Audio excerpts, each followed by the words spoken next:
말씀 위에 기도로 서는 하루 매일 영광 이창현 목사입니다. 오늘도 말씀에 순종하고 기도로 호흡하는 영광스러운 성도님들 되시기를 축복합니다. 기도드리겠습니다.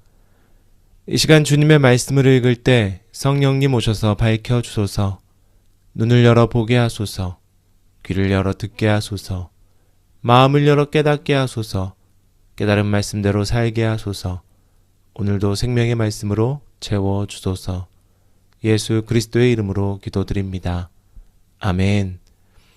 오늘 함께 보실 말씀은 창세기 23장 1절에서 20절의 말씀입니다. 창세기 23장 1절에서 20절의 말씀 세번역 성경으로 봉독하겠습니다. 사라는 100년하고도 27배를 더 살았다. 이것이 그가 누린 횟수이다. 그는 가나안 땅 기랴다르바 곧 헤브론에서 눈을 감았다. 아브라함이 가서 사라를 생각하면서 곡을 하며 울었다. 아브라함은 죽은 아내 옆에서 물러나와서 햇사람에게로 가서 말하였다. 나는 여러분 가운데서 나그네로 떠돌이로 살고 있습니다.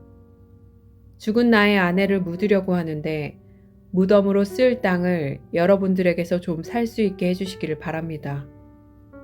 헷 족속 사람들이 아브라함에게 대답하였다.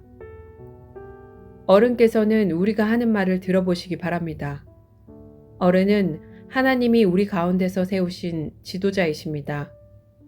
우리의 묘지에서 가장 좋은 곳을 골라서 고인을 모시기 바랍니다.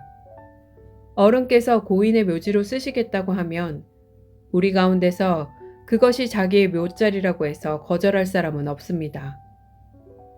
아브라함이 일어나서 그 땅 사람들 곧 햇사람들에게 큰 절을 하고 그들에게 말하였다. 여러분이 내가 나의 아내를 이곳에다 묻을 수 있게 해주시려면 나의 청을 들어주시고 나를 대신해서 소알의 아들 에브론에게 말을 전해주시기 바랍니다. 그가 자기의 밭머리에 가지고 있는 막벨라 굴을 나에게 팔도록 주선하여 주시기 바랍니다. 값은 넉넉하게 쳐서 드릴 터이니 내가 그 굴을 사서 여러분 앞에서 그것을 우리 묘지로 삼도록 해주시기 바랍니다. 햇사람 에브론이 마침 햇사람들 틈에 앉아 있다가 이 말을 듣고 성문 위에 마을 회관에 앉아 있는 모든 햇사람들이 듣는 데서 아브라함에게 대답하였다. 그러실 필요 없습니다. 제가 드리는 말씀을 들어보시기 바랍니다.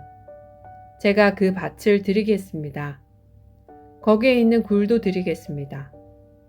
나의 백성이 보는 앞에서 제가 그것을 드리겠습니다. 거기에다가 돌아가신 부인을 안장하시기 바랍니다. 아브라함이 다시 한번 그 땅 사람들에게 큰 절을 하고 그들이 듣는 데서 에브론에게 말하였다. 좋게 여기신다면 나의 말을 들으시기 바랍니다. 그 밭값을 드리겠습니다. 저에게서 그 값을 받으셔야만 내가 나의 아내를 거기에 묻을 수 있습니다. 에브론이 아브라함에게 대답하였다. 저의 말을 들어보시기 바랍니다. 그 땅값을 친다면 은 400세겔은 됩니다. 그러나 어른과 저 사이에 무슨 거래를 하겠습니까? 거기에다가 그냥 돌아가신 부인을 안장하시기 바랍니다. 아브라함은 에브론의 말을 따라서 햇사람들이 듣는 데서 에브론이 밝힌 밭값으로 상인들 사이에서 통용되는 무게로 은 400세겔을 달아서 에브론에게 주었다. 그래서 마므레 근처 막벨라에 있는 에브론의 밭, 곧 밭과 그 안에 있는 굴, 그리고 그 밭 경계 안에 있는 모든 나무가 마을 법정에 있는 모든 햇사람이 보는 앞에서 아브라함의 것이 되었다. 그렇게 하고 나서 비로소 아브라함은 자기 아내 사라를 가나안 땅 마므레 근처 곧 헤브론에 있는 막벨라밭 굴에 안장하였다.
네, 말씀 잘 묵상하셨나요?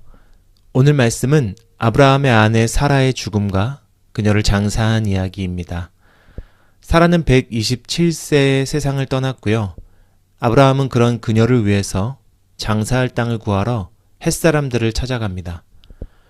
그런데 뜻밖에도 햇사람들이 땅을 거저주겠다고 제안합니다. 너무 좋은 제안이자 호의였습니다. 그런데 아브라함은 이 호의와 제안을 정중히 거절합니다. 심지어 시세보다도 더 많은 금액인 은 400세겔을 주고 정식으로 땅을 사들였습니다. 어째서 아브라함은 이 제안과 좋은 호의를 거절했을까요?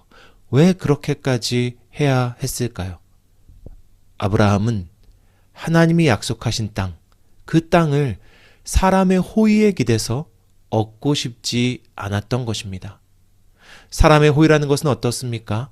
지금 당장은 좋은 선택처럼 보여도 상황이 달라지면 언제고 뒤바뀔 수 있는 것이 호의입니다.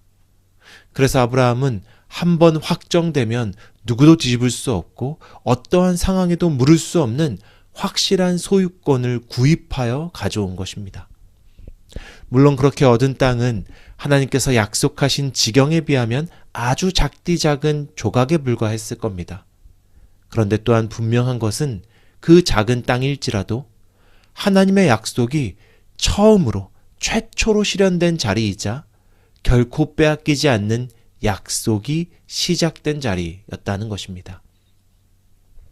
아브라함은 사랑하는 아내 사라를 위해서 그녀가 첫 번째 약속의 땅의 거류민이자 영원한 약속의 땅의 주인으로 거할 수 있도록 그 땅을 구입했습니다. 사랑하는 성도님들, 저는 오늘 이 장면을 보면서 한 가지 사건이 떠올랐습니다. 하나님께서도 우리를 위해 구원을 이루시려고 우리의 죗값을 치르셨다는 것입니다. 마치 아브라함이 값을 치르고 약속의 땅을 영원히 소유했듯이 하나님은 우리의 죗값을 예수의 보혈로 완전히 지불하셨습니다.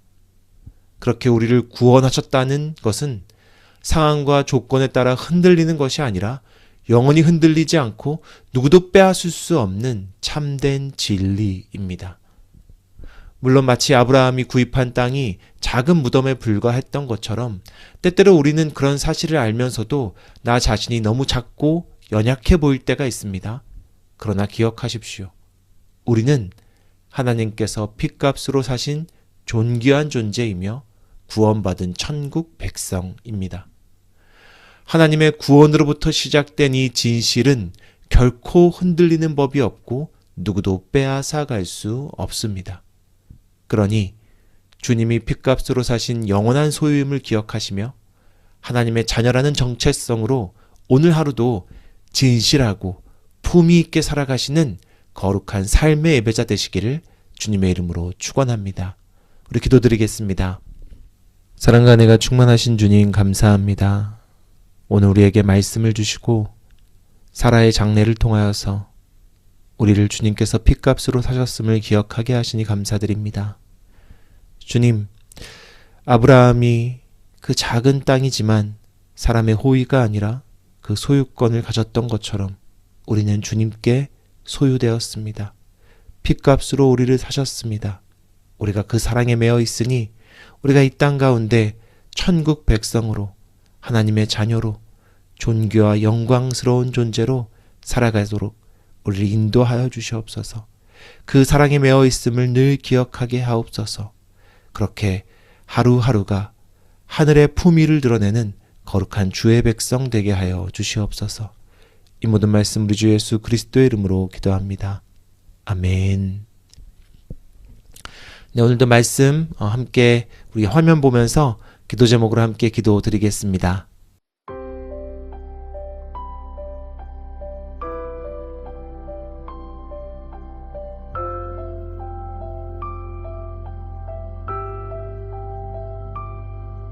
그대 폭풍 속을 걷고 있을 때 비바람을 마주해야 할 때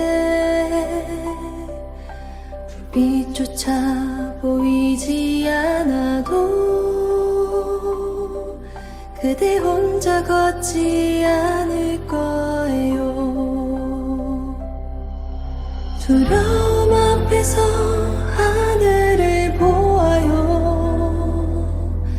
외로운 그대여 걱정 마요. 꿈꾸는 그 길을 또 걷고 걸어요. 그대 혼자 걷지 않을 거예요. 내 폭풍 속을 걷고 있을 때